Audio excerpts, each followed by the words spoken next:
I think that for most of us, when we're faced with something we don't want to do, we try to make it as efficient as possible so that we can just get through it, plow through it, tough it out. And while I totally understand that mindset, and I have used it plenty of times in my life, and I'm sure I will use it again, and I also understand that there are plenty of things in our lives that we just simply don't want to do for whatever reason, there are some problems with turning to this approach.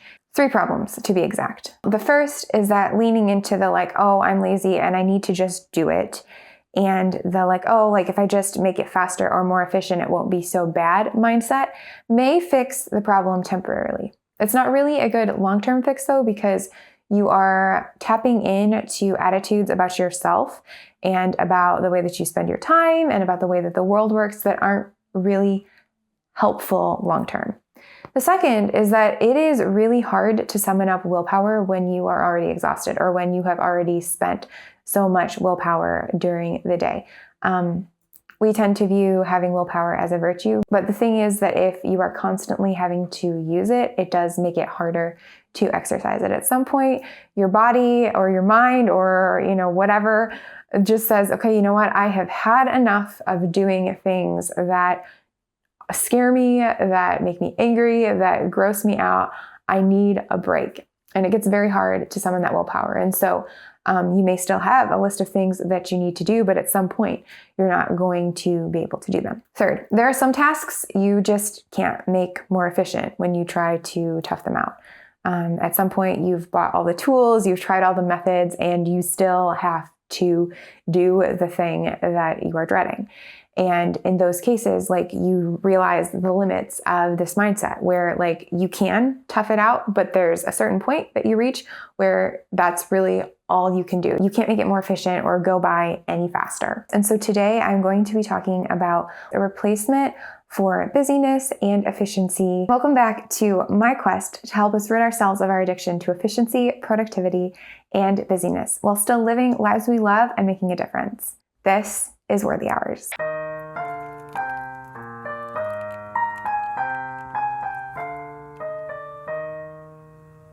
If you're going to break a habit, like the one that most of us have to busyness, efficiency, it really helps to have something positive to replace that habit. So for example, let's say that I want to start drinking less caffeine. I don't consider myself too much of a caffeine addicted person, but I feel like that's also the trait of somebody who is actually addicted, is they think they're not addicted when they are.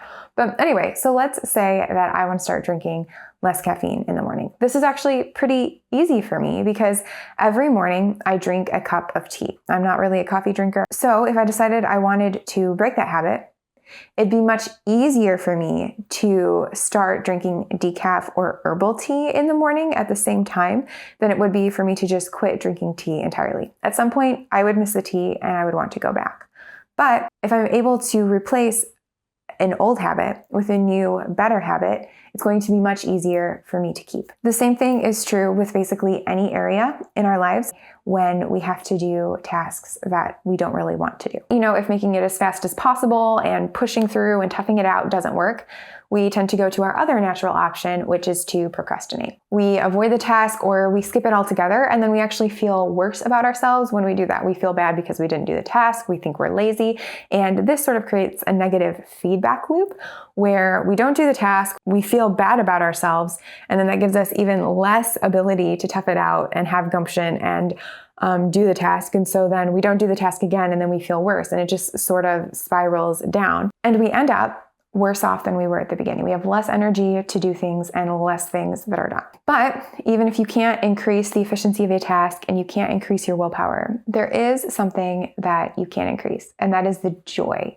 that it takes you to do the task. And I am not talking about finding innate joy in things that are inherently gross, like cleaning a toilet.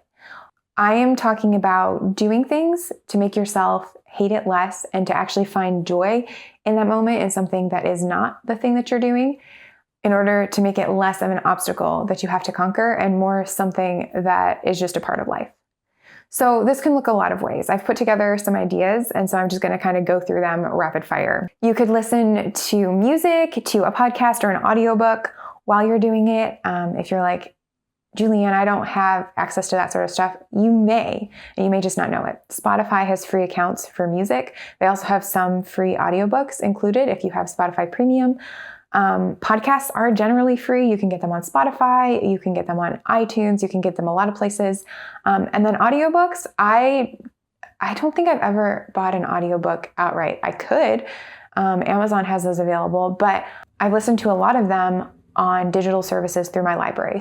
So check your local library. You can talk to a librarian or check their website, see if they have Hoopla or Libby or something else that provides audiobooks, because you may be surprised how much is open to you for free. Second, you can do body doubling, which if you're not familiar with this is basically if you have a task you don't want to do, like studying, you do it at the same time and in the same place as a friend who is doing something, like they may be studying or making a doctor's appointment or whatever.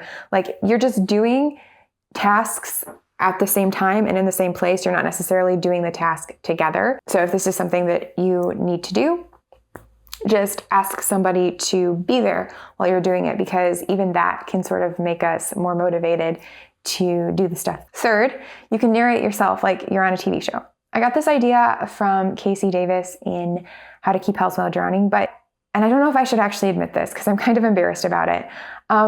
I actually kind of already do this while I'm cooking. That's part of the reason I enjoy cooking so much. So try it. It's kind of fun. You can slow down long enough to enjoy the process. Again, this only applies to some tasks. If it's a really inherently nasty task, you're probably not going to be able to slow down to enjoy it that much. But like, for example, cleaning the toilet, which is what I said earlier. I have gotten to the point where, because I've done it enough and I've used these other things that I enjoy while I'm doing it, like I've listened to an audiobook or whatever, I kind of like seeing the toilet bowl all sparkly and clean at the end.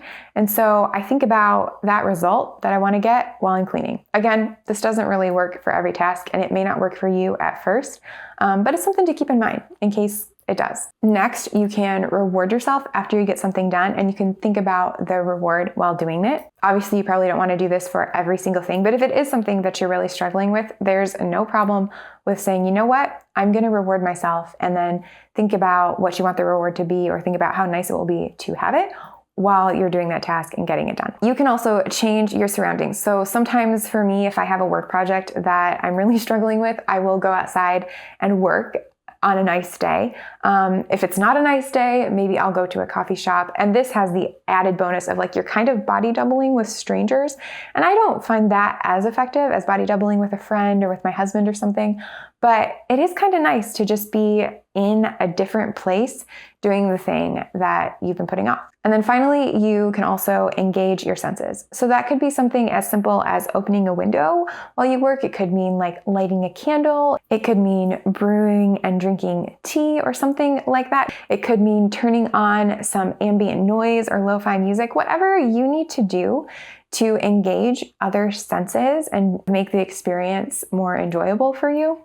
Do it. And honestly, you can come up with your own ideas too. Those are just some things that have worked for me in the past, and I wanted to share them with you. So this week, when you are facing a task that you want to procrastinate on, or that you're like, oh, like, let me see if I can just tough it out, stop for a minute and think, wait a minute, I'm trying to break this habit and I'm trying to replace it with the habit of adding more joy to these tasks. So how would I make this a more enjoyable experience for myself? And come back to this video, leave me a comment letting me know how that goes, what you did, what the results were. I would love to hear about it. Okay, see you in the next video.